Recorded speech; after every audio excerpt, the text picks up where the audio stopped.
Hello, c'est François et welcome back sur le podcast Pourquoi. Comme tu le sais, Pourquoi, c'est le podcast qui traite de la prise de décision. Prise de décision managériale, entrepreneuriale, création, créative, on traite de tous ces sujets-là. Si tu t'es déjà posé la question comment prendre une décision ou est-ce que ma décision est bonne, tu es au bon endroit. Allez, je te propose qu'on passe directement à l'échange que j'ai eu avec mon invité du jour. C'est parti. Mais donc s'il y a du bruit dans le bureau, tu l'entends pas quoi. Non, on devrait l'avoir, ou alors on l'aura de loin, en quoi. fond, ouais. Mais c'est vraiment pas, ça devrait même pas s'entendre en fait. Okay. C'est hier, je devais avoir un autre podcast au pool de Rennes, ouais. Et j'arrive et j'entends un bruit de perceuse. Et la personne en face de moi, elle vient, on a un bruit de perceuse. Ah, il y avait des travaux quoi. Ils avaient des travaux. Je m'installe, je fais un petit test et. Tu l'avais ? Ah ouais, c'était un fond. En horrible, permanence, quoi. En permanence. Et on l'entendait quand il s'arrêtait. Ah ouais. Il se remettait. Bon, je sais pas s'il est déjà allé au pool de Rennes, mais c'est que du béton. Ouais, j'y suis déjà allé une donc, fois pour un événement. C'est que du béton, donc c'est hyper conducteur. Bon. Et t'as fait comment du coup ? Bah, on a repoussé. Ah ouais. Obligé, ouais, t'as carrément annulé. Obligé, on a décalé. Donc, ouais. Lui n'y pouvait rien, moi j'y pouvais rien. Ouais. À un moment. Donc voilà. Top. Allez. Je me suis.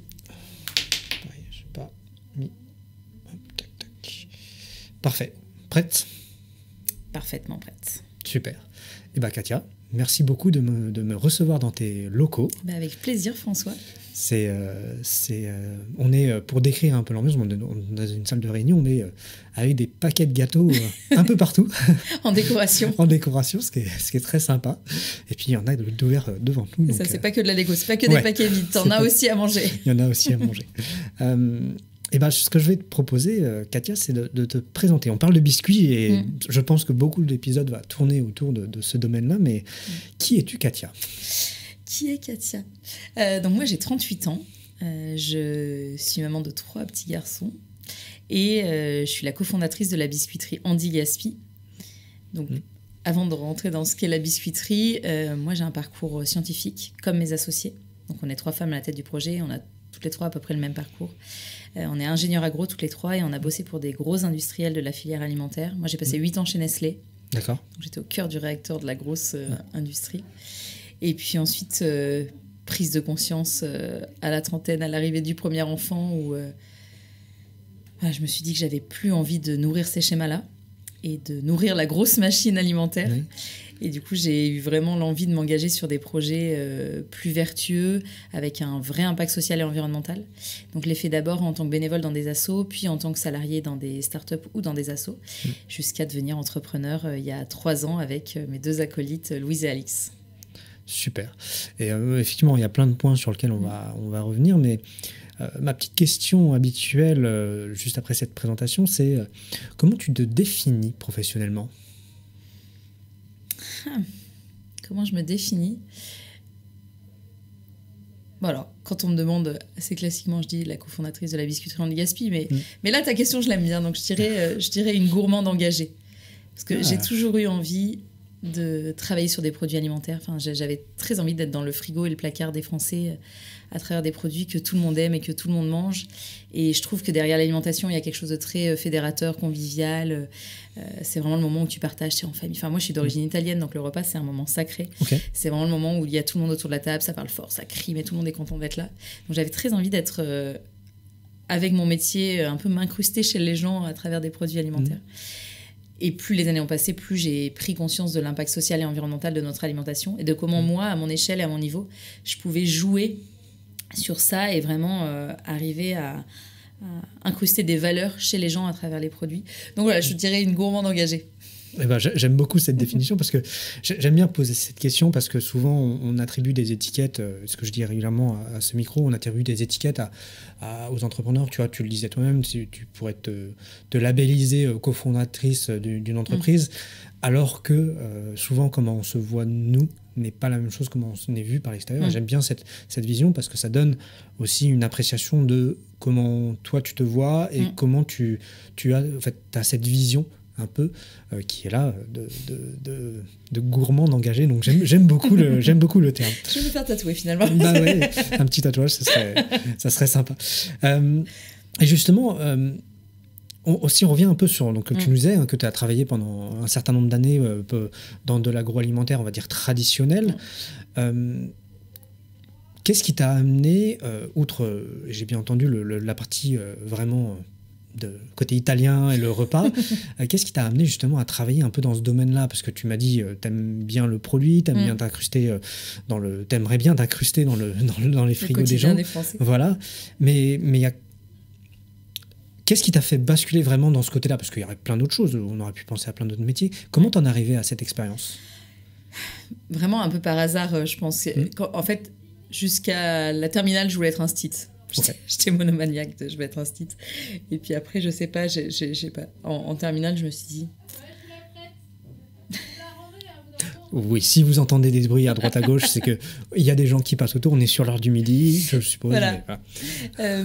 Donc en fait, jusqu'en terminale, je voulais être instite. Et je sais pas, à un moment, j'ai un peu ouvert les yeux sur le côté répétitif du métier. Et puis, je sais pas, il y a plein de choses qui finalement m'ont fait dire que c'était peut-être pas la meilleure voie. Ou en tout cas, j'avais envie de m'ouvrir à plus de perspectives. Enfin, en tout cas, avoir en tête plus de métiers. Sauf que j'avais aucune idée de métier. Par contre, j'adorais les sciences et j'adorais la bio plus que tout. Okay.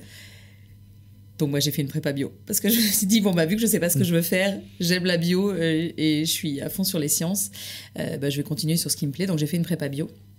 Et quand tu fais une prépa bio, tu as deux voies après la prépa, c'est soit veto, soit agro. Ok. Moi veto, là pour le coup c'est vraiment des vocations et c'était pas du tout la mienne. Par contre agro, je me suis dit ça c'est quand même un peu stylé de connaître l'histoire derrière le yaourt.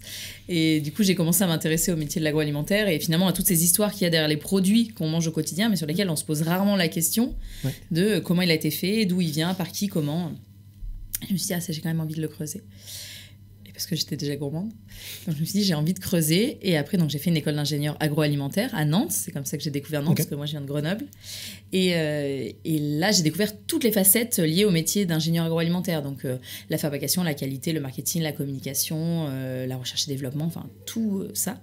Et ce qui me plaisait vraiment, c'était tout ce qui était lié à l'innovation. Les nouveaux concepts, comment on peut vraiment...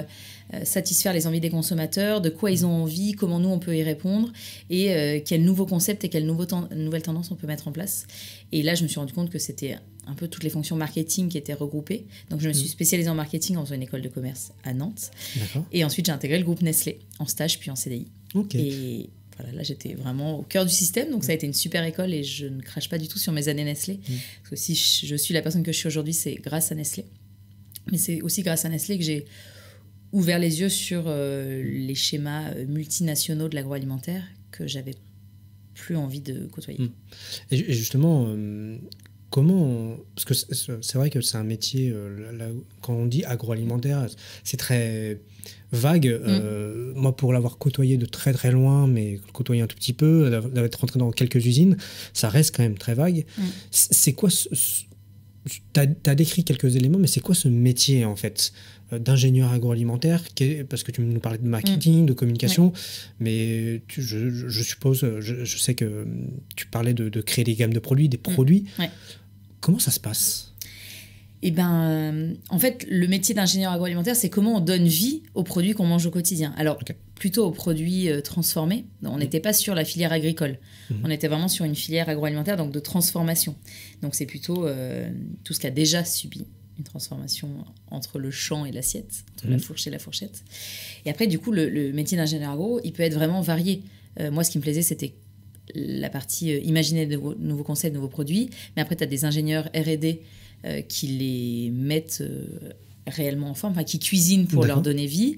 Après, tu as des ingénieurs production qui le rendent industrialisable. Après, tu as l'ingénieur qualité qui s'assure qu'en le consommant, tu ne vas pas être malade et que tu ne risques pas ta vie. Après, tu as l'ingénieur logistique qui s'occupe de l'acheminer jusqu'au magasin. Enfin, c'est vraiment toutes les entités qui gravitent autour de comment, je ne sais pas, ce yaourt, il naît dans une tête et après, il devient industrialisable et il finit dans ton frigo. Et c'est toutes les étapes qui font... Et justement, comment il naît ce yaourt, tout ça ? C'est toujours un peu la question que je me suis posée. C'est une véritable demande des consommateurs un vrai retour, ou à travers des sondages, je sais pas, quel moyen, ou c'est vraiment inventé un peu dans la tête d'une personne ou d'une équipe qui dit tiens, on va faire un yaourt à telle saveur. Alors, quand j'étais chez Nestlé, on avait les moyens financiers de faire des grosses études consommateurs. Donc, en effet, ça naissait de réelles études. On allait vraiment interroger les consommateurs pour comprendre leurs habitudes de consommation, les usages, de quoi ils ont envie. On essayait aussi de comprendre les tendances de fond, tu vois, je sais pas, le moins sucré, le moins gras, toutes ces choses-là, qui sont au début des signaux faibles et qui deviennent des tendances fortes. Donc, on avait les moyens de le faire. Nous, aujourd'hui, petite structure, on n'a pas les moyens de le faire. Donc, on le fait par rapport à nos convictions, à nos envies. Et nous, sur ce qu'on fait aujourd'hui, il n'y a pas de... Les consommateurs ne se sont pas levés un matin en disant j'ai envie de manger des produits fabriqués par des personnes en situation de handicap à partir d'un mondu. Tu vois, c'est pas comme rajouter une énième recette à une gamme de yaourt, je sais pas, d'Annette, tu vois, que créer un concept de toute pièce. Mais en tout cas, chez Nestlé, c'était appuyé par des réelles études et des sondages qui étaient faits sur des échantillons hyper représentatifs. Ok. Ça coûtait très cher. Je m'en doute. Et après, vu les sommes qui doivent être engagées derrière, je pense que c'est clair, fallait pas se louper, en effet. Il y a des gros enjeux, quoi. Ouais, exactement. Donc, fallait pas se louper, c'était verrouillé à plusieurs niveaux. Et ce qu'on discutait juste avant, là, donc c'est un monde que toi tu as souhaité quitter pour te lancer dans l'entrepreneuriat. Et ce qu'on peut voir un peu sur ton LinkedIn, et ce que tu me disais, c'est que tu as eu une première expérience, une première tentative d'expérience. Qu'est-ce qui t'a basculé quand même de passer de ce côté salariat à te dire, ok, moi je veux entreprendre? En fait, quand j'étais chez Nestlé, plus les années passaient, moins je me retrouvais dans ce schéma de la grande consommation, de la grande distribution. Et j'avais l'impression d'être un peu schizophrène entre ce que je mettais dans l'assiette des gens, parce que c'était quand même mon rôle au marketing, c'était de faire acheter aux gens, et ce que je mettais dans ma propre assiette. Et ça s'est un peu amplifié au moment où je suis devenue maman pour la première fois. Et là, je me suis dit, en fait, j'ai pas du tout envie de nourrir mon fils avec des produits Nestlé, alors que mon but, c'est de vendre des produits Nestlé. Bon, du coup, là, c'était allé un peu trop loin dans ma schizophrénie. Et c'était aussi tout le schéma de la vie parisienne, de travailler dans un grand groupe, de vivre à Paris. Donc, tu travailles dans ton grand groupe, tu vis dans un mini-appart. Bon, le schéma, franchement, donc mon conjoint était exactement dans la même configuration. On s'est dit, ok, est-ce que c'est vraiment ça le schéma familial qu'on a envie de construire? Non. Donc, j'ai démissionné de Nestlé. Et en arrivant à Nantes, je me suis dit, tout ce que j'ai appris chez Nestlé, parce que je redis encore une fois, c'est une très bonne école et je ne regrette pas d'y être passée. Mais je me dis, tout ce que j'ai appris, ça peut vraiment me servir pour développer des projets plus engagés. Et du coup, en arrivant à Nantes, j'ai essayé de comprendre un peu quels étaient les écosystèmes de l'alimentation durable, quelles étaient déjà les structures en place. Et je me suis dit, pourquoi pas monter mon propre projet? Une fois que je me suis dit, avec les compétences que j'ai, avec tous ces gens que j'ai rencontrés, toutes ces belles énergies qu'il y a à Nantes, pourquoi pas monter mon propre projet? Du coup, ça m'a permis de me former à la création d'entreprise, parce que c'est un métier très polyvalent de chef d'orchestre. Il faut avoir plein de casquettes et je ne les avais pas forcément. Je pense que je les ai toujours pas toutes, mais en tout cas à l'époque pas du tout. Donc je me suis formée à la création d'entreprise et mon but c'était de transformer un bus de ville en commerce ambulant pour proposer des produits bio, locaux et fermiers aux citadins et d'aller sur les zones d'activité au pied des entreprises le midi et le soir. Et du coup, le projet était assez abouti. J'ai passé mon permis poids lourd 8 mois de grossesse de mon deuxième fils.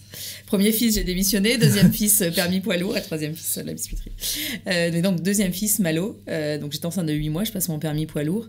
Et puis, finalement, au moment de signer le prêt bancaire, tout est prêt. J'avais identifié le bus. Je savais qui allait me faire les travaux et tout. Et je me suis dit...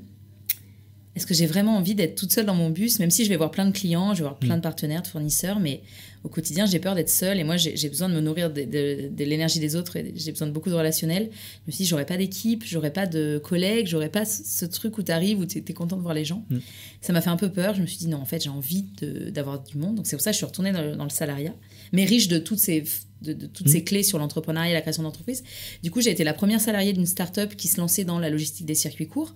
Du coup, ce côté un peu entrepreneur polyvalent, débrouillard que j'avais pu toucher du doigt, je l'ai mis en pratique là. Et après, j'ai été salariée dans une asso qui œuvrait pour l'insertion des personnes en situation de handicap, mais qui avait un projet alimentaire pour lequel ils n'avaient pas l'expertise en interne. Donc, on a été recrutés avec mes associés. Donc c'est là que j'ai rencontré mes associés pour la première fois. C'est qu'on a été collègues dans cet asso pour monter un projet agroalimentaire dans une asso dont le cœur de mission était l'inclusion des personnes handicapées. Et voilà, on a été après l'histoire s'est continuée où en fait on s'est rendu compte que toutes les trois ça matchait bien, qu'on était hyper complémentaires sur nos expertises métiers et nos personnalités. On a aussi ouvert les yeux sur le manque d'activité professionnelle pour le public en situation de handicap parce qu'on collaborait au quotidien avec des personnes handicapées mais aussi avec des structures du handicap comme les ESAT, établissements et services d'aide par le travail, anciennement les CAT. Et là on s'est dit ok, d'un côté, on sait qu'il y a des matières qui sont gaspillées parce qu'on vient toutes les trois de l'agroalimentaire. De l'autre côté, on sait qu'il y a des structures du handicap sur les territoires qui manquent d'activités, qui ont des locaux, des équipes dispo pour être mobilisées sur de nouvelles activités, mais qui n'ont pas ces activités aujourd'hui. Il y a peut-être quelque chose à faire pour réunir ces deux mondes et c'est comme ça qu'Andy Gaspi est né. Ok. Je voudrais revenir sur deux prises de décision que tu viens de nous présenter. C'est justement devant ce prêt bancaire, là, quand tu te dis ok, je ne vais pas signer pour les raisons que tu nous as expliquées. Comment tu as pris cette décision? Mais vraiment, dans le concret, c'est est-ce que tu as échangé avec des gens? Est-ce que tu as peut-être avec ton mari ou t'en as parlé? Comment tu prends cette décision parce que c'est quand même un engagement de te former sur la durée, c'est du temps, c'est sûrement de l'argent. Puis d'un coup, tu dis ah non, en fait, comment tu construis un peu cette décision? En fait, pendant toute la phase de création d'entreprise, j'ai rencontré beaucoup d'entrepreneurs, d'acteurs. Je me suis un peu nourrie de tout ça. En me faisant ma propre idée, je me suis nourrie de tout ça. Et moi, je fonctionne beaucoup sur l'émotionnel. Je travaille avec mes tripes et j'y mets toute mon énergie. Mais si j'ai le feu, si j'ai plus le feu... En fait, je peux pas faire de l'à peu près. C'est soit je m'y mets à fond, soit je m'y mets pas du tout, mais je sais pas faire semblant et je sais pas faire un peu. Et là, en fait, j'étais hyper animée par mon projet. Et quand j'ai commencé à me dire, je vais être toute seule, il y a ci, il y a ça... En fait, la flamme, elle s'est éteinte. Et je me suis dit, en fait, j'ai plus la foi pour le porter. Et du coup, j'ai vraiment fait confiance à en fait, le feu s'est éteint et je sais qu'il se rallumera pas. Okay. Et puis, en plus, mon conjoint se lançait à ce moment-là aussi dans l'entrepreneuriat. Donc, il y avait tout un contexte qui disait, je me dis, c'est pas le bon moment. Mais en même temps, je regrettais pas du tout toute cette phase-là parce que j'ai vraiment beaucoup appris. J'ai rencontré beaucoup d'acteurs et de m'être formée à la création d'entreprise, il y a du coup maintenant 6 ans. Ça me sert aujourd'hui. Donc, finalement, ça a été bon pour la suite. Mais je me suis dit, c'est pas le bon moment. Et puis, je vais avancer et je verrai comment je me sers de toutes ces compétences et savoir-faire nouvellement acquis pour les mettre au profit de projets engagés, mais de manière salariée. Pourquoi je creuse un peu cette prise de décision? Parce que c'est très intéressant, parce que ce que tu nous présentes, c'est que c'est être animé par quelque chose, en fait, et quand on prend une décision, surtout de cette envergure, de se dire, c'est un choix professionnel, si on le fait à demi-mesure, ou qu'on est à contre-cœur un peu. À contre-cœur, enfin, avec des doutes, alors pas forcément des doutes, mais une réticence, voilà, c'est le meilleur terme que je cherchais, une réticence, mais en fait, ça va freiner. Et tu évoques pour moi 2 paramètres dans la prise de décision que j'aime beaucoup, c'est sa volonté intérieure, et un peu le contexte aussi. Alors là, bien sûr, c'était un contexte personnel, mais c'est aussi l'appréciation du contexte. Des fois, le contexte fait dire que on peut être même motivé, mais se dire c'est peut-être pas le bon moment ou le bon contexte. Donc, moi, je trouve ça très intéressant et ça met un peu en exergue, un peu quand on a vraiment une décision comme ça engageante à se poser. Et donc, merci d'ailleurs pour cette honnêteté.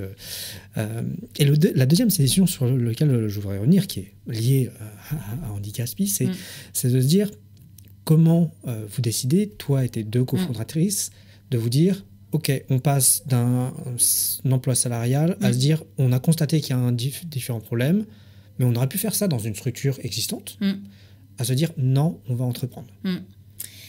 En fait, on n'avait pas du tout prévu d'entreprendre chacune individuellement.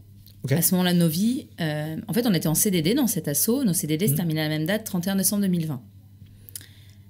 Il y a le Covid qui était passé par là, qui nous avait fait dire, en fait, quelles que soient les choses que tu programmes, que tu projettes, que tu inscris dans le temps, en fait, tout peut être chamboulé du jour au lendemain parce qu'il y a un Covid qui te tombe dessus. Donc, en fait, à ce moment-là où tu te dis, c'est pas le bon moment, en fait, tu peux te dire assez facilement, c'est jamais le bon moment de toute façon. Donc, finalement, c'est toujours le bon moment pour l'essayer. Ouais. Donc, on avait un peu ces nouvelles approches en tête de se dire, de toute façon, ça sera jamais le bon moment, donc autant y aller et se lancer. Et du coup, voilà, chacune individuellement, on n'avait pas du tout projeté de monter une entreprise. Donc, Louise, elle venait de vendre une boîte 2 ans avant à Paris. Du coup, elle avait vendu sa boîte parce qu'avec ses associés, ça se passait plus bien, parce qu'ils n'avaient plus la même vision. Donc, elle n'avait pas prévu de remonter un truc aussi vite. Alix, elle était encore bébé, parce que c'est la plus jeune de nous 3. Donc, pareil, je pense qu'elle n'avait pas prévu de se lancer tout de suite. Et puis voilà, enceinte de 6 mois, elle ne m'était pas dit, waouh, vraiment le contexte idéal pour entreprendre. Mais en fait, nos CDD sont terminés. Et on s'est dit, en fait, on sait que toutes les 3, on peut abattre des montagnes. Enfin, si on s'unit, on est tellement complémentaires et on est tellement animés par les mêmes valeurs, même si on n'a pas les mêmes personnalités et que du coup on ne l'exprime pas de la même manière, on est portés par les mêmes valeurs, on vient du même domaine, donc on sait que sur l'agroalimentaire, ça peut dépoter. Et en fait, on avait commencé un peu à toucher du doigt ces constats-là de l'anti-gaspi, du handicap au sein de l'asso. On avait déjà monté des projets un peu intrapreneuriaux ensemble qui avaient vu le jour et qui nous avaient vraiment animés, excités, fait vibrer. On s'est dit, en fait, c'est un peu frustrant. En fait, on était vraiment hyper frustrés que notre aventure à nous trois s'arrête. Mais on savait qu'au sein de l'asso, on ne pouvait pas forcément défendre les projets comme on les voulait parce que vis-à-vis de la posture du président ou de la politique de l'asso, ça n'allait pas dans la même direction. Donc on s'est dit, voilà, au 1er janvier 2021, on est toutes les trois au chômage. Qu'est-ce qu'on fait? Et là, franchement, c'était assez intuitif, naturel, tu vois. On s'est pas dit, on n'a pas vu le truc, genre une montage, on va monter une boîte. On s'est juste dit, on a plein d'idées dans la tête, posons-les sur papier. On a une belle histoire à écrire, écrivons-la, et on verra si on arrive à trouver les acteurs de notre histoire. Mais déjà, écrivons cette histoire, voir si les gens y croient. Donc on s'est laissé 6 mois pour écrire l'histoire, donc en gros du 1er janvier 2021 à été 2021. On a écrit l'histoire de cette idée de valoriser des invendus alimentaires qui aujourd'hui sont gaspillés, en créant de l'emploi dans les ESAT. Tout ça pour obtenir des recettes gourmandes, parce qu'on avait très envie déjà de se faire plaisir, mais de faire plaisir aux autres et de prouver qu'on pouvait être très militant, mais rester gourmand. Enfin, en tout cas, que les deux n'étaient pas antinomiques. Et donc, on a écrit ça. Moi, j'ai eu Charlie entre-temps. Ça m'a permis aussi d'accueillir le petit Charlie. Et puis, assez vite, quand on a commencé à raconter cette histoire aux gens, on a vu des petites pépites dans les yeux, enfin, des yeux qui s'éclairaient un peu. Enfin, en tout cas, on sentait un intérêt, on sentait que ça suscitait de la curiosité, on sentait qu'il y avait un engouement, ou en tout cas, de la curiosité où les gens ne nous fermaient pas la porte en disant « Non, mais en fait, les filles, vous êtes dans une pure utopie et puis ça verra jamais le jour. » Donc, on sentait que les gens y croyaient. Du coup, nous a donné envie d'y croire. On a commencé à développer... Du coup, Alix a commencé à développer les premières recettes. On a essayé d'imaginer un concept, un nom, un truc un peu présentable. Et puis, on a commencé à le présenter aux gens. On a gagné nos premiers concours. Les banques nous ont suivis. Les premiers clients étaient là. On s'est dit « Bon, maintenant, on y va vraiment, quoi. » Après, on a quand même cette sécurité en France que Pôle emploi est là et que tu peux tester, te planter. Tu as 2 ans pour te dire « Ok, j'ai testé, ça marche pas. » Je sais pas si on l'aurait fait dans un autre pays où tu n'as pas ce truc-là. Parce que nous, on n'avait pas d'argent à mettre sur le projet. On avait des idées, du temps, de l'énergie, mais on n'avait pas d'argent à y mettre. Donc, le côté financier était quand même un point. Et en fait, on s'est dit « Bon, de toute façon, on n'a rien à perdre. Au mieux, ça marchera. Si ça marche pas, on aura beaucoup appris, on aura rencontré des gens, on se sera formé. Donc, allons-y, quoi. » Donc, on y allait un peu... pas naïvement, mais un peu comme ça en disant on teste, on verra bien. Vraiment, on n'a rien à perdre. Puis c'était encore en période Covid, donc t'avais plus aucun code, tout était un peu chamboulé.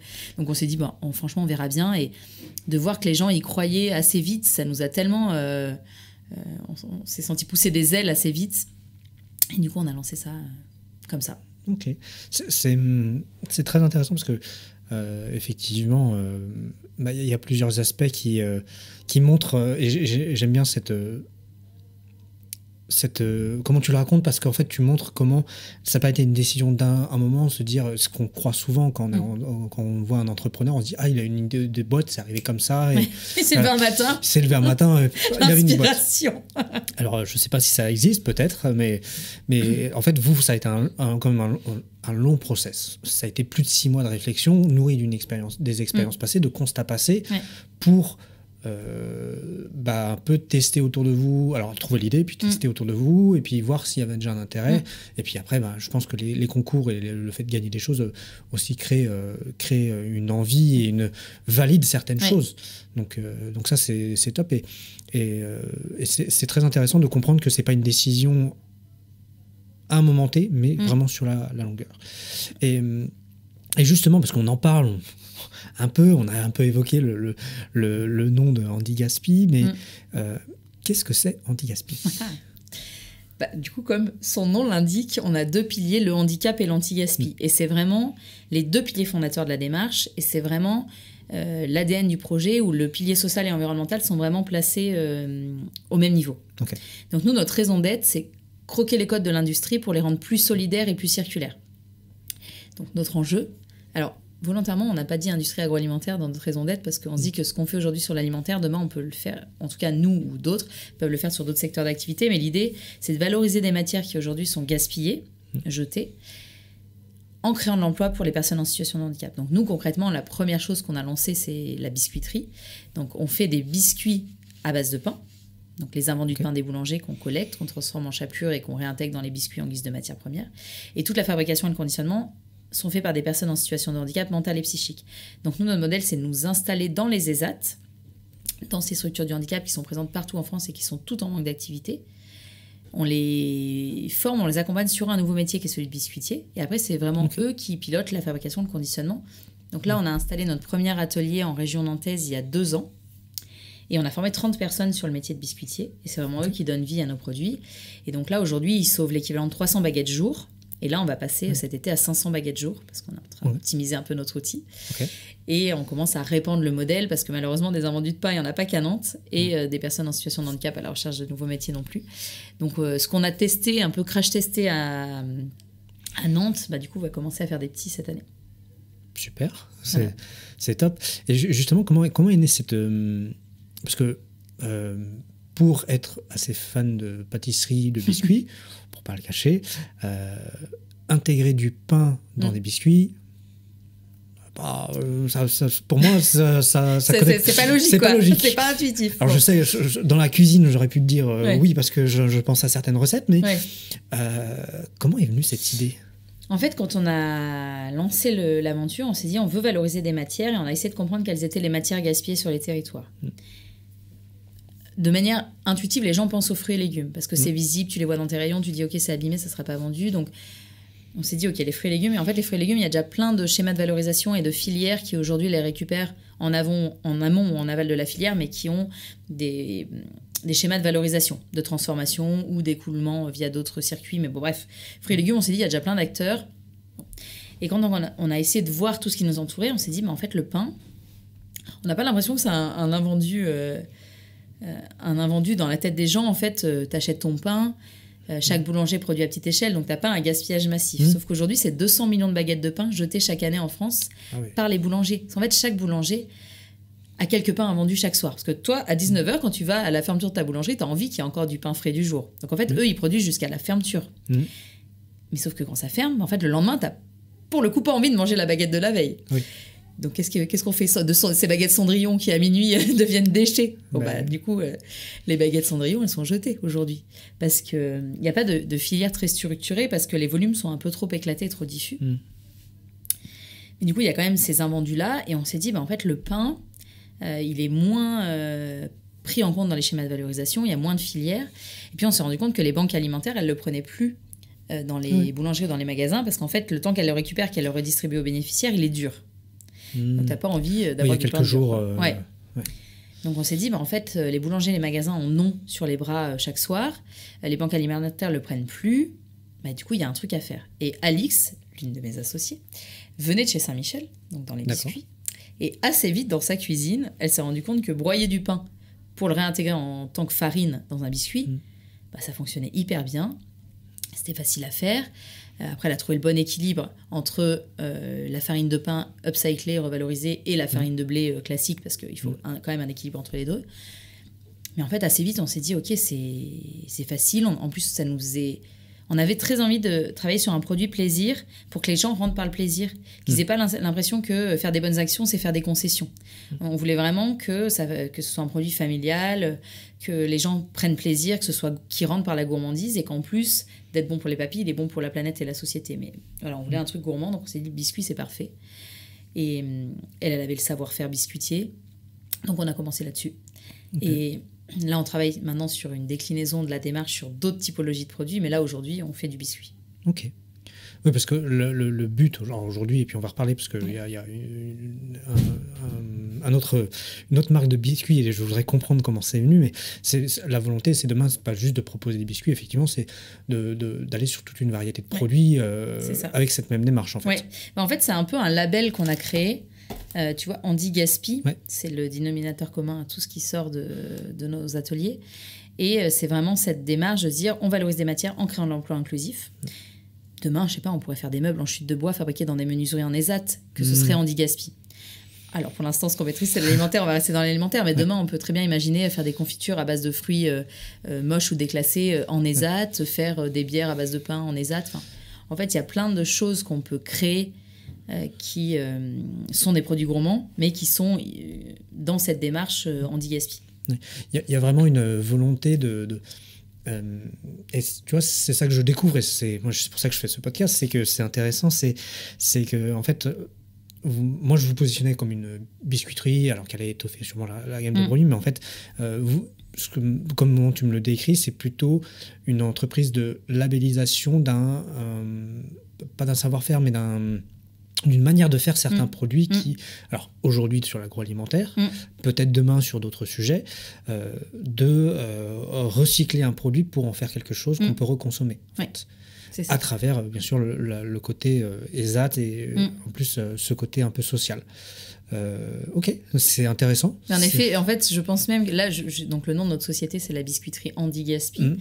Mais je pense que la biscuiterie va sauter. En fait, là, assez vite sur nos éléments de communication, on va juste parler de Handy Gaspi. Parce qu'en fait, à partir à assez court terme, on n'aura pas que des biscuits. On aura toute une gamme de produits. Mais dans cette démarche, donc finalement, on vend plus une démarche globale et le mélange de cet impact social et environnemental qu'un biscuit. Alors aujourd'hui, ça se traduit par un biscuit. Oui, aujourd'hui. Mais on n'est pas qu'un biscuit. Et voilà, nous, c'est plus la démarche globale qu'on veut mettre en avant. Et comment vous vous positionnez un peu par rapport à des boîtes un peu... Alors, eux ne font pas de la production, mais du nous anti-gaspi ou des choses comme ça. Parce que ça... alors, il y a quelques... Alors, pas sur les mêmes volets que vous, mais sur de l'anti-gaspi pur et dur. C'est vrai qu'il y a quelques démarches, pas assez, j'en conviens. Donc je pense qu'il y a de la place pour beaucoup de monde encore. Mais vous n'avez pas la même approche que, par exemple. Non. Non, nous, alors déjà, c'est nos clients. Désolée, les portes claquent dans ces bureaux. C'est des clients à nous. C'est d'ailleurs par ce biais que je vous ai découvert. Ah, très bien. Et ben, du coup, c'est des clients à nous, nous anti-gaspi. Et en effet, aujourd'hui, il y a plein d'initiatives qui se lancent, et tant mieux. Et on n'est pas encore assez nombreux parce qu'il y a encore... le gaspillage en France, c'est 10 millions de tonnes d'aliments encore consommables. Donc, même si le réseau de magasins nous anti-gaspi grandit et que nous, on grandit et que Too Good To Go grandit aussi très vite, il y a encore beaucoup de gaspillage qui est fait. Et le reportage d'Hugo Clément fait lundi soir sur France 5 le rappelle. Donc, on est plutôt... confrères avec tous ces gens-là. Enfin, le but, c'est qu'on agisse tous ensemble pour lutter contre le gaspillage. On n'agit pas de la même manière parce que nous, on récupère des produits qu'on valorise. Il y a toute cette phase de transformation et de valorisation qui n'est pas toujours faite par les autres acteurs de l'anti-gaspi, qui, eux, sont plutôt sur du déstockage ou de la vente de produits qui sont déclassés, qui sont pas avec le bon packaging, pas avec la bonne étiquette, etc. Il n'y a pas forcément la transformation de la matière. Nous, il y a vraiment cette phase de partir d'une matière et d'avoir un produit fini qui n'est pas du tout la même chose. Enfin, on part du pain, on finit en biscuit, on part d'un fruit, on finit en confiture. Bon, c'est assez logique la transformation qu'il y a, mais il y a cette étape de transformation qui, pour le coup, nous, est faite en ESAT, donc où il y a vraiment ce pilier social qui n'est pas forcément présent dans les autres démarches anti-gaspi. D'accord. Et justement, on parle de ces acteurs. Tu parlais que vous collaboriez avec Anti-Gaspi, enfin, ils proposaient vos produits. J'ai cru voir aussi que vous étiez dans certains Leclerc, des choses comme ça. Comment on passe de créer un produit à peut-être le vendre dans quelques points de vente à droite à gauche, à commencer à toucher des chaînes internationales, enfin nationales, Leclerc étant international, mais tu vois, parce que c'est souvent un frein, moi pour avoir vu quelques entrepreneurs dans le monde de l'agroalimentaire, alors pas du tout dans la même démarche, mais c'est souvent un frein de se dire, je produis à mon échelle, puis demain j'ai des demandes, puis comment je contacte des très gros, voilà. Alors, on va essayer de revenir un peu dans le temps. Déjà, on a eu beaucoup de chance que les gens soient très bienveillants vis-à-vis de la démarche. On n'a jamais eu de porte fermée. Tout le monde a accepté de nous écouter, de comprendre la démarche, et on a surtout la chance que jusqu'à présent, ce soit les clients qui viennent nous chercher. Et ça, en fait, on voit que ça répond à des enjeux forts chez les clients, quel que soit le type de client. En fait, au début, on a commencé l'aventure avec la marque Quignon. Donc, Quignon, c'est une marque plutôt dédiés au réseau spécialisé. Donc en gros, à tout sauf la grande distribution. Mais on a les magasins bio, les épiceries vrac, les lieux de loisirs, les lieux de transport, les hôtels, les restaurants, avec Quignon. Et en fait, tout s'est construit petit à petit, mais tout est un peu lié. En fait, les premiers concours qu'on a gagnés, dans les membres du jury, il y avait le président de Biocoop et le DG de Naturalia à l'époque. Donc ça nous a rendu visible des enseignes bio. Bon, du coup, tu es dans une ancienne bio, les autres, elles sont un peu curieuses. Donc nos clients historiques, ça a été les enseignes bio. Donc aujourd'hui, on a plus de 600 magasins, Biocoop, Naturalia, Sobio, Bio, c'est bon. Donc ça a commencé à nous rendre visibles d'autres acteurs. Après, le fait de gagner des prix, des concours et de rendre visible la démarche médiatiquement, ça a aussi fait rentrer des clients un peu différents comme les hôtels, les restaurants, qui nous ont vus dans la presse, qui nous ont entendus à la radio et qui du coup se sont questionnés sur ce modèle et qu'est-ce qu'était cette marque et qui avaient vraiment envie de proposer une offre plus durable pour la pause sucrée, soit en chambre, soit au moment du café, soit à la pause du matin. Et après, on a des clients qui sont venus nous chercher, qui sont les clients pépites, comme la SNCF, où en fait, la SNCF nous a proposé d'être dans tous les TGV Intercités de France. Ça, c'est assez chouette quand tu es une jeune marque peu connue, en tout cas connue que par les gens qui te suivent sur les réseaux et par les Nantais, de se dire que ce gros acteur de la restauration a envie de proposer tes biscuits. Du coup, ça, sans mauvais jeu de mots, mais ça nous a fait accélérer d'être dans le TGV et d'être visible du grand public. Parce qu'autant dans les magasins bio, tu es quand même visible d'une niche, tu vois, tout le monde ne va pas en faire ses courses en magasin bio. Là, d'être dans le train, ça nous a rendu visible beaucoup plus largement. Donc, il y a plein de partenaires et de nouveaux clients qui sont venus nous chercher parce qu'ils nous avaient vus dans le train. Donc, en fait, plus la marque est visible, plus les gens viennent nous chercher. Enfin, c'est un peu un effet boule de neige qui est hyper sympa. Donc, ça, c'est sur la marque Quignon. Et donc, on a lancé une nouvelle marque. Donc, tu parlais de Leclerc, donc on passe côté grande distribution. Fin 2023, on a décidé de lancer une nouvelle marque pour embarquer la grande distribution dans notre aventure circulaire et solidaire. Mais pour vraiment les embarquer, pas seulement leur vendre des biscuits. Les embarquer, ça veut dire que c'est leurs invendus qu'on collecte, qu'on transforme en biscuits et qu'on revend chez eux. Donc on est une solution de valorisation de leurs invendus de pain, parce que eux, comme tous les boulangers, ils ont du pain le soir et ils savent pas comment faire. Donc ils ont des invendus de pain et ils ont des rayons qui vendent des biscuits. Donc l'idée, c'est vraiment d'écrire des schémas d'économie circulaire à l'échelle d'une enseigne et d'un territoire. Donc c'est une marque qu'on a lancée en test en région nantaise fin 2023, début 2024. Là, ça faisait 6 mois qu'on l'a testée. Et on s'est rendu compte que les magasins, en fait, c'était assez facile d'avoir rendez-vous avec les magasins parce qu'ils sont bien conscients que par leur taille et par ce qu'ils représentent sur les territoires, ils ont un vrai rôle à jouer. Et ils sont bien conscients que l'impact social et environnemental qu'ils défendent, ils peuvent vite faire bouger les curseurs parce que c'est des gros acteurs. Et nous, c'est aussi pour ça qu'on est en grande distrie. On s'est dit, si on veut faire évoluer les mentalités et les pratiques, il faut qu'on soit là où 80% des gens font leurs courses. Sinon, notre impact, il restera limité. C'est pour ça qu'on a décidé de lancer cette marque. Donc, la marque s'appelle Etoc. Et donc, elle a vraiment pour but de les faire rentrer dans l'histoire et de sortir de la relation client-fournisseur et d'avoir un vrai partenariat. Et donc, on l'a testé pendant 6 mois ici en métropole nantaise. Et donc là, la bonne nouvelle, c'est qu'on a eu notre premier référencement national la semaine dernière où la marque arrive dans 400 magasins Franprix en région parisienne. Et en discussion avec plusieurs enseignes au niveau national. Parce que finalement, c'est les cellules RSE qui viennent nous chercher. Pas que la cellule achat, en fait. C'est la cellule achat, la cellule achat et la cellule RSE qui se disent qu'il y a vraiment quelque chose à jouer pour leurs propres invendus, quoi. C'est là où c'est vraiment très intelligent parce que, en fait, vous venez leur enlever un problème qui est la gestion du pain en fin de journée. Tout en leur proposant un produit, comme tu disais, peut-être avec un impact RSE un peu plus positif que ce qu'ils pourraient vendre avec certaines autres marques. Comment vous avez identifié ce problème-là ? Et ben en fait, quand on a commencé à mettre en place sur Quignon, donc sur Quignon, nos partenaires, c'était plutôt des boulangers, donc soit des chaînes de boulangerie, soit des petits boulangers industriels, parce que d'un point de vue impact carbone, c'est peu cohérent d'aller récupérer 3 baguettes chez un boulanger traditionnel de quartier. Donc, c'est plutôt des gens qui sont capables de nous centraliser les invendus. En fait, quand on a commencé à discuter avec les magasins, en fait, tous les supermarchés, hypermarchés ont des boulangeries intégrées. Ils cuisent sur place. Et en fait, on s'est dit, ce qui se passe aujourd'hui dans l'univers de la boulangerie traditionnelle, ou en tout cas des chaînes de boulangerie et du pain hors grande distrie, en fait, en grande distrie, ils doivent avoir le même problème. Et on savait que les banques alimentaires ne prenaient plus ou quasiment plus le pain aussi en grande distrie. Donc on s'est dit finalement le schéma qu'on a imaginé nous, on peut assez vite le transposer. Et on s'est dit qu'en plus, vu le poids et la présence nationale de ces acteurs-là, ça allait nous aider aussi à essaimer notre modèle et à dupliquer parce que comme je disais tout à l'heure, les invendus de pain, il n'y en a pas qu'à Nantes et les ESAT à la recherche des activités non plus. Donc nous, notre projet, c'est bien d'ouvrir plein de petits ateliers un peu partout en France pour aller répondre à cette demande et du coup maximiser l'impact positif. Et on s'est dit qu'il fallait qu'on ait la grande distrie aussi avec nous pour justifier cette implantation nationale en nous appuyant sur leur présence sur l'ensemble du territoire. Donc on savait que ça allait être des alliés et que grâce à eux, on allait pouvoir ouvrir plus vite nos ateliers. Et par exemple, là, le référencement chez Franprix étant une enseigne très parisienne, allait pouvoir justifier l'ouverture d'un atelier parisien l'année prochaine.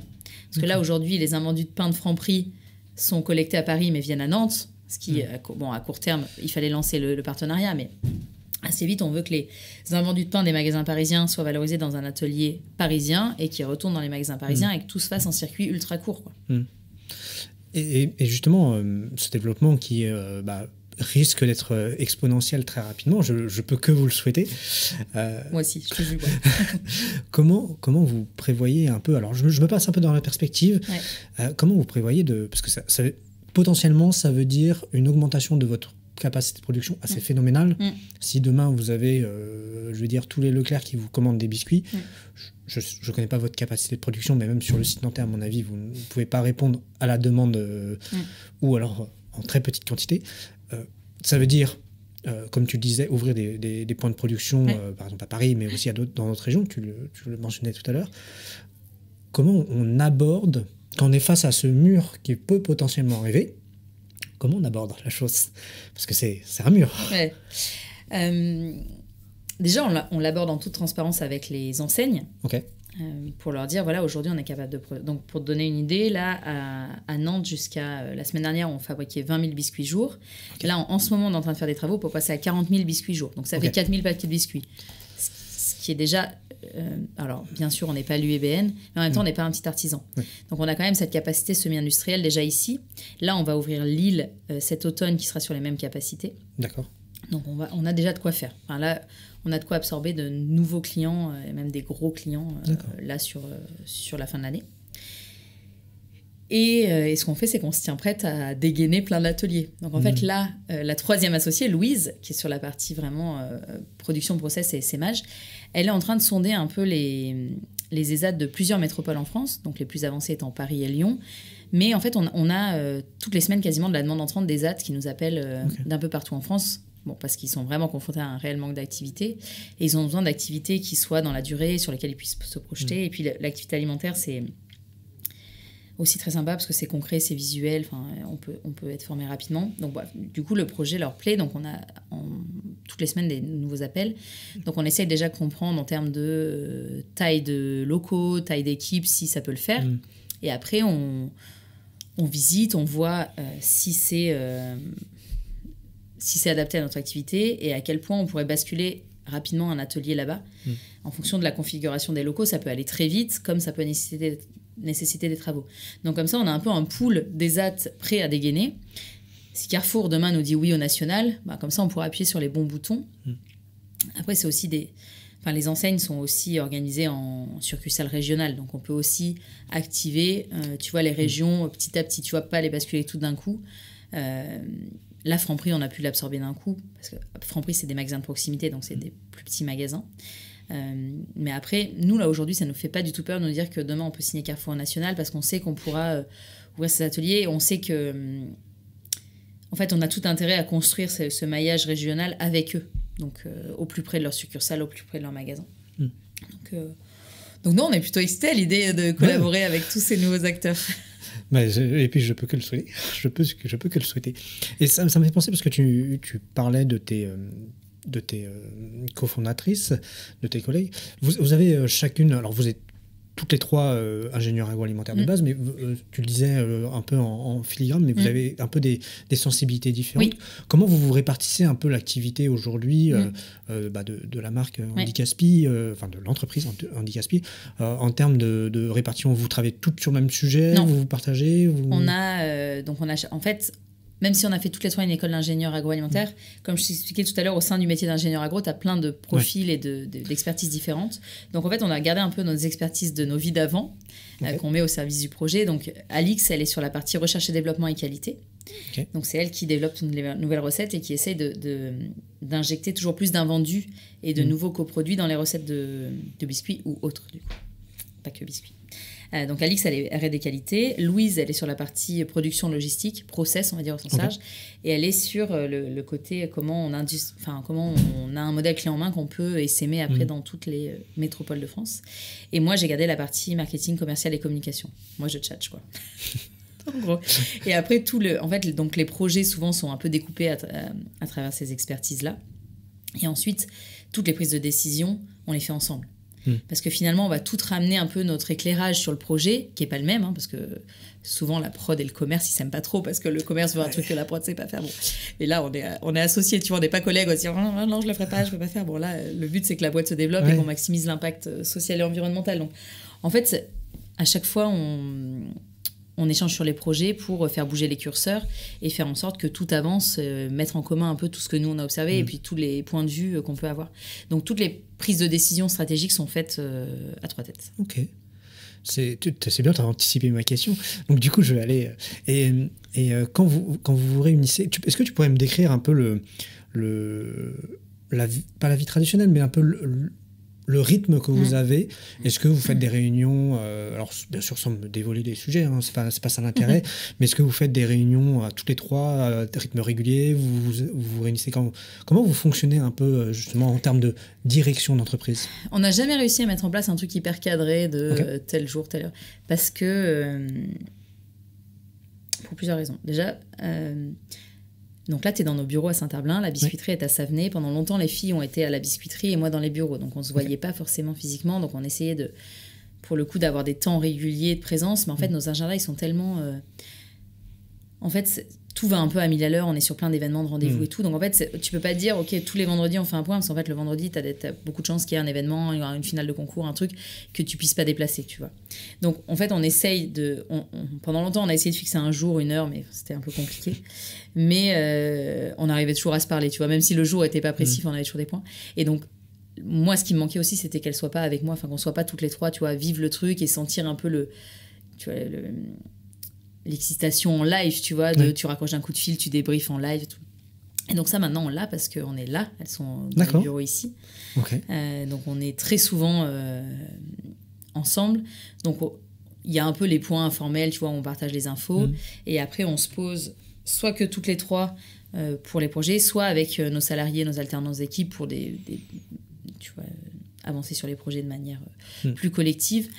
Mais en fait, je peux pas te dire une fréquence parce que en fait, dès qu'on en ressent le besoin, dès qu'il y a un sujet, là, en ce moment, on est sur à la fois des projets de développement produit, des projets de levée de fonds. On a plein de sujets, donc on se voit beaucoup en ce moment. Après, il y a aussi le truc, c'est qu'on est 3 femmes. Donc là, cette année, j'ai 2 congés mat sur les 3 associés. Pas mal. Donc, en fait, là, cette année, on sera jamais on est peu toutes les 3.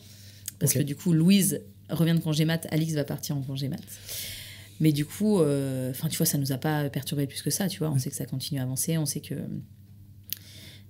tout va bien se passer et que de toute façon, c'est la vie d'entrepreneur quand tu es une femme. Donc, tu vois, on a commencé, mon fils est né en même temps que la création de la boîte et on a commencé avec un bébé dans les pattes, façon de parler, dans les bras plus que dans les pattes. Et on l'emmenait de partout. Là, du coup, on continue à le faire avec les filles. Donc, on n'a pas un truc hyper cadré, très rigoureux d'échange de points, mais en fait, c'est hyper fluide. La communication se passe hyper bien. On n'a pas besoin de se voir sur des trucs très formels pour être au courant de tout ce qui se passe. Parce que c'est un peu cette image qu'on a de dirigeants ou d'associés qui doivent se voir un peu des points réguliers, qui discutent d'un ordre du jour. Pour moi. Et j'aime bien quand tu viens un peu casser cette image où, alors, oui, vous avez peut-être des points, mais en fait, il y a aussi de l'informel et il y a de l'échange et c'est très, très fluide. Après, chacun a son mode de fonctionnement et c'est très bien. Mais, donc, en fait, on a essayé, hein, c'est juste qu'on n'a jamais réussi, tu vois. Les trucs qui sautaient tout le temps. On se dit, et puis, du coup, ça fout un peu la pression, tu vois, de dire... c'est tous les je sais pas, tous les jeudis pendant 4 heures, enfin j'en sais rien, mais il y avait un côté trop imposé qui nous ressemblait pas, tu vois. Bon, nous on aime bien bousculer un peu les trucs, là aussi tu vois, on le bouscule et du coup ça marche beaucoup mieux depuis qu'on s'impose pas un truc et où on est proche physiquement et où en tout cas voilà, on avance comme ça. Puis quand on a besoin de se poser sur un sujet sans être dérangé, on se bloque un créneau pour être sûr qu'on reste focus et qu'on est toutes les... tu vois, typiquement cet après-midi, on a un point tous les 3, mais parce qu'on a un sujet hyper court terme, on sait qu'il faut qu'on soit nos cerveaux pendant 2 heures sur le truc. Et on l'a calé comme ça. Mais sinon, voilà, ça vient comme ça assez naturellement. Ok. Et est-ce que vous vous faites accompagner sur de la prise de décision de manière stratégique? Est-ce que vous avez des gens un peu... alors, tu as évoqué le mot levée de fonds, donc du coup, ça m'évoque, moi, des structures qui peuvent accompagner. Mais est-ce qu'aujourd'hui, vous faites un peu accompagner? Oui. Alors, on est très entourés. On a la chance d'être 3 femmes entourées par beaucoup d'hommes. Parce que quand on liste un peu les gens qui nous entourent, c'est assez masculin. C'est bien, ça fait un équilibre. Non, on a la chance que depuis le début, il y a des gens qui nous accompagnent bénévolement. Alors, du coup, je fais juste la parenthèse levée de fonds, mais pour l'instant, donc on n'a pas encore levé de fonds. Donc, pour l'instant, on n'est que toutes les 3 au capital. Donc, on n'a pas encore d'investisseurs ou de gens qui nous accompagneraient dans le cadre de cette levée, ou du coup, ils nous accompagnent, mais parce qu'ils sont investisseurs, ou du coup, la relation, elle est pas totalement désintéressée. Oui. Là, les gens qui nous accompagnent aujourd'hui sont des gens qui sont désintéressés, qui le font soit dans des cadres un peu officiels comme Réseau Entreprendre, où du coup, ça fait 2 ans qu'on est accompagnés de manière individuelle et collective sur le projet, et c'est hyper structurant et ça nous aide beaucoup parce que même si déjà le fait d'être à 3 dans les prises de décision, tu vois, il y en a une qui ramène son truc. Enfin, souvent, on arrive à aller assez vite dans les prises de décision, mais des fois, on est quand même la tête dans le guidon. Tu vois, malgré tout, au quotidien, on est dans notre truc. Et du coup, d'avoir un mentor qui, tous les mois, vient nous donner sa vision sur le projet, sur l'état d'avancement, sur des pistes qu'on n'aurait pas explorées et tout. Enfin, franchement, c'est d'une aide hyper précieuse. Donc, petite dédicace au Réseau Entreprendre, mais vraiment hyper structurant. Et donc, je croise souvent.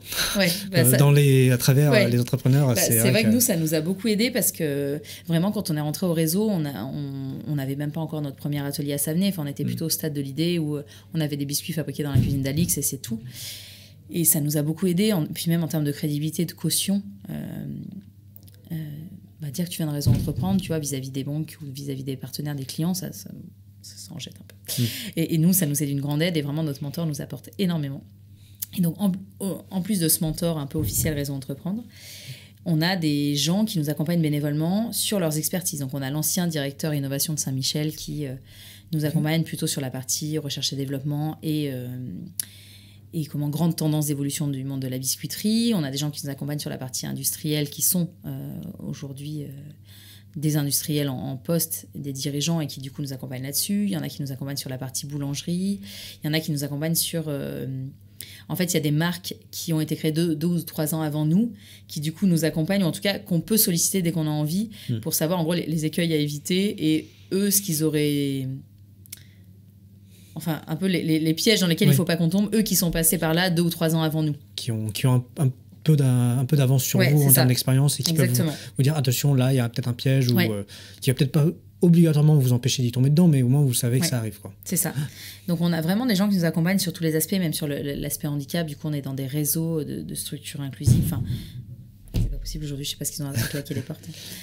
Donc on a vraiment tout cet écosystème où on sait qu'on va être... En fait, leur posture, en plus, elle est hyper confortable parce qu'ils ne nous imposent pas leur vision. Ils ne disent pas « Ok, moi, j'ai réussi en faisant ça, vous allez faire comme ça. » C'est vraiment nous ouvrir un peu les chakras, dire « Il y a ça qui existe, vous pourriez peut-être tester ça. » Et donc, nous, ça nous aide, ça nous fait nous questionner, ça nous donne un peu d'eau à notre moulin pour se dire « Ok, il faut qu'on teste ça, qu'on aille là. » Et des fois, quand on n'est pas hyper à l'aise sur nos décisions, d'entendre quelqu'un de plus expérimenté, de plus âgé, de plus expert dans son domaine dire ok, vous faites bien de tester ça, du coup ça te donne un peu plus confiance et tu dis ok, on va vraiment le faire, quoi. C'est quelque chose que moi je découvre, en fait, j'ai découvert avec mon podcast, je ne vais pas te le cacher, et que découvrir le podcast, que j'ai redécouvert le podcast parce que j'ai eu l'opportunité, quand j'étais entrepreneur, d'avoir ces mentorats qui m'ont beaucoup aidé aussi, tout à fait bénévole à travers des réseaux. Peut-être tu connais, moi c'était beaucoup le réseau Yahoo Bretagne. Non. Qui est un réseau alors très rennais. Je sais qu'ils ont une petite antenne à Nantes, mais c'est plus réduit de ce que je sais. Et pareil, qui accompagne avec des parrains, des choses comme ça. Très bien. Et c'est vrai que moi je l'ai un peu redécouvert à travers le podcast et que je suis un très fervent partisan de, quand on est entrepreneur, on a, comme tu le disais, on a la tête dans le guidon, on est à fond dans le détail, dans l'opérationnel, et que des fois d'avoir des gens qui nous disent attends, on va prendre un peu de recul, qui va te tirer un peu vers le haut et te dire, t'as vu ça, ok, t'as marché comme ça, mais t'as vu que t'avais une porte là ou un truc là, ou tiens, attends, je connais ça qui fait comme ça. Et c'est même pas pas dire t'influencer, mais c'est même pas te dire il faut faire comme ça, comme tu le disais très bien, mais c'est plus dire t'as pensé à ça et te faire réfléchir. Exactement. Qui, derrière, te permet de pas forcément changer ta décision, mais au moins de dire ok, j'ai plus d'éléments pour prendre une décision. Un choix plus éclairé. C'est ça. Ouais, c'est clair.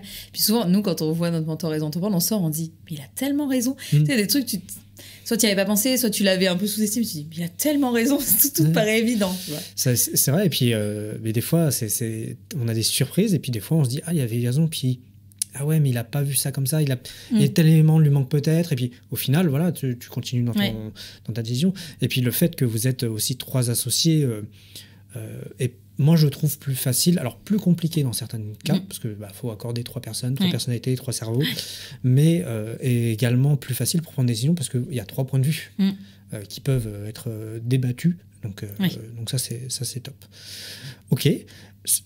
Je vais poser ma dernière question qui est un peu traditionnelle, et puis parce qu'on a déjà évoqué beaucoup de choses, mais justement sur cette prise de décision, vu de des expériences, de ce que tu as pu construire, si tu devais donner 2 conseils, je suis pas avare, en termes de gestion d'entreprise décision à l'audience, quel serait ce conseil ou ces conseils? Moi, un conseil que je donne souvent, finalement, c'est de foncer. C'est d'oser, c'est finalement pas se retourner le cerveau en se posant 10 000 questions, parce qu'on apprend toujours mieux en faisant qu'en se posant ces 10 000 questions. Donc en fait, il faut le faire, et dans tous les cas, ça sera pas dramatique. Bon, nous, on est dans l'alimentaire, tu vois, on n'opère pas à cœur ouvert. Bon, je dirais peut-être pas ça à un chirurgien, vas-y, fonce, te pose pas de questions, mais tous les entrepreneurs que je côtoie, c'est pas des métiers vitaux qui gèrent. Donc tu vois, fonce, teste, et tu verras bien. Et en fait, c'est en testant que tu vas apprendre. Donc, au début, on avait toujours envie, tu sais, quand tu te lances, tu as toujours envie que ce soit parfait avant de lancer le truc, que tout soit... Mais en fait, de toute façon, au début, tu n'as tellement pas le temps que tu dis, ah non, c'est pas parfait, mais bon, de toute façon, j'ai pas le choix, il faut que je le lance. Bon. Mais en fait, vaut mieux faire ça, parce qu'après, il y a tellement de choses que tu n'avais pas anticipées, des choses que tu n'avais pas en tête, des optimisations... le retour client, les retours de tout l'écosystème vont tellement être riches que autant lancer un truc, et puis tant pis s'il n'est pas finalisé. Donc vraiment, nous, notre conseil qu'on a, c'est d'oser et de foncer, quoi. Et c'est là qu'on apprendra le plus. Et si c'est pas parfait, en fait, rien n'est fini ou terminé en soi. En fait, le lancer, c'est juste le début de quelque chose. Donc, et puis en fait, ce qui est aussi assez excitant dans le métier d'entrepreneur, c'est qu'il n'y a pas une décision duquel tout va découler, de laquelle tout va découler. C'est qu'en fait, c'est en permanence. Se réadapter, apprendre, évoluer, se reposer la question, changer, prendre un virage. Donc en fait, c'est pas ok, est-ce que j'ai pris la bonne décision? C'est que de toute façon, quelle que soit la décision, ça va emmener sur un chemin. Et en fait, la vie est faite de ça. C'est que la vie est faite de décisions qui nous paraissent anodines, mais qui vont impacter. Enfin, je sais pas. J'ai un truc tout bête qui me vient en tête, mais moi, quand j'ai dû choisir mon école d'ingénieur, je reviens en arrière, quand j'étais jeune, mais en fait, j'hésitais entre 2 villes, tu vois. Moi, j'aurais préféré aller à Dijon, parce que j'étais de Grenoble, ça me paraissait plus près. Nantes, pour moi, c'était l'inconnu, c'était le bout du monde. J'avais jamais mis les pieds, ça me paraissait vraiment être le bout du monde, Nantes. J'en avais jamais entendu parler, enfin vraiment. Donc, j'avais très envie d'aller à Dijon, mais Nantes m'a appelé en premier, puis ils m'ont dit, par contre, il faut que vous nous donniez votre réponse ce soir. Du coup, je me suis dit, ok, j'avais pas du tout envie, j'étais un peu, mais en fait, si j'étais pas venue là, j'aurais pas rencontré mon conjoint, j'aurais pas eu... En fait, il y a des trucs comme ça où, de toute façon, il faut prendre la décision, donc il faut y aller. Et puis après, il faut être ouvert à tout ce qui arrive. Et après, je pense qu'il faut, une fois qu'on a pris la décision, il faut quand même se nourrir de tout ce que les gens disent et de toutes les opportunités qui se présentent, quoi. Et il faut pas avoir peur de dire, ok, j'ai pris cette décision, mais finalement, c'était peut-être pas la bonne, ou pas au bon moment, ou pas avec les bonnes personnes. Et puis, il y a là, quoi. Je pense que c'est un des meilleurs conseils qu'on peut donner. Donc, merci beaucoup. Merci à toi. Et puis, dernière question. Si on veut te retrouver, toi ou tes associés, je sais que vous communiquez beaucoup par LinkedIn. Ah oui, suivez-nous sur LinkedIn. En plus, avec une communication marrante, que j'aime beaucoup. C'est pas les parodies, mais les incrustations. Ça me fait beaucoup marrer à chaque fois. Et puis, si on veut retrouver notamment tes biscuits, les goûter, parce que c'est quand même le sujet. Donc aujourd'hui, c'est dans tous les magasins bio. Alors du coup, Quignon, c'est chez Biocoop, Naturalia, Sobio, c'est bon. Donc vous pouvez aller sur notre site, il y a la liste des magasins sur quignon.fr. Et Toc, vous pouvez la retrouver à très court terme en région nantaise ou en région parisienne chez Franprix. Et on espère bientôt dans toute la France. Mais n'hésitez pas à nous suivre sur LinkedIn, parce qu'on est très contents que les gens suivent nos petites parodies et nos petites incrustations sur LinkedIn et qui suivent l'avancée du projet à travers toutes nos prises de parole. En fait, notre parti pris, c'est de prouver qu'on peut défendre des causes sérieuses sans se prendre au sérieux. Et on espère que ça ressort sur LinkedIn. De mon point de vue, ça ressort et ça me fait beaucoup marrer. C'est le petit vent fraîcheur des fois qui arrive sur LinkedIn. Bien. Donc c'est la biscuiterie Andy Gaspi sur LinkedIn. Comme ça, on prend la parole sur les deux marques et il y a tout qui est réuni au même endroit. Super. Et merci beaucoup, Katia. Merci à toi. Et puis à très vite alors. À très bientôt. Hop. Avant de nous quitter, je te propose un petit débrief pour faire le point sur l'épisode d'aujourd'hui. C'est parti. Bon, qu'est-ce qu'on peut dire de ce podcast ? Déjà, j'ai beaucoup apprécié l'ouverture de Katia et sa bonne humeur, mais surtout son ouverture sur ses projets, son projet, la biscuiterie Andy Gaspi, les sujets qu'on a abordés, aussi bien sur la prise de décision, son modèle de prise de décision, comment entre trois associés ils se partagent des tâches, prennent des décisions ensemble, comment ils se réunissent, tout ça. Ça me donne une bonne vue de comment on s'organise dans une telle entreprise, dans une entreprise qui progresse aussi vite. Mais j'ai beaucoup aimé aussi l'input qu'elle nous donne à travers son expérience. Comment elle retient que certaines expériences qui auraient pu être un échec sont finalement transformées en succès, ou du moins des apprentissages. Comment son métier d'ingénieur agroalimentaire lui a servi et comment lui sert toujours aujourd'hui. Voilà. Tous des petits éléments qui moi, m'ont donné une impression et qui me donnent cette impression que, en fait, une prise de décision pour Katia et ses associés, en fait, c'est le résultat de toute une expérience de vie, avec des compétences, un savoir-faire, amené aujourd'hui à travers, bien sûr, un process qui est défini, mais qui évolue encore. Et ça, je trouve que c'est très important. Bien sûr, le process est en grande partie défini, mais elle se laisse la place de le faire évoluer de manière régulière en fonction des circonstances qu'il exige, avec de très grandes autonomies, mais également de grandes interactions et surtout des échanges très réguliers.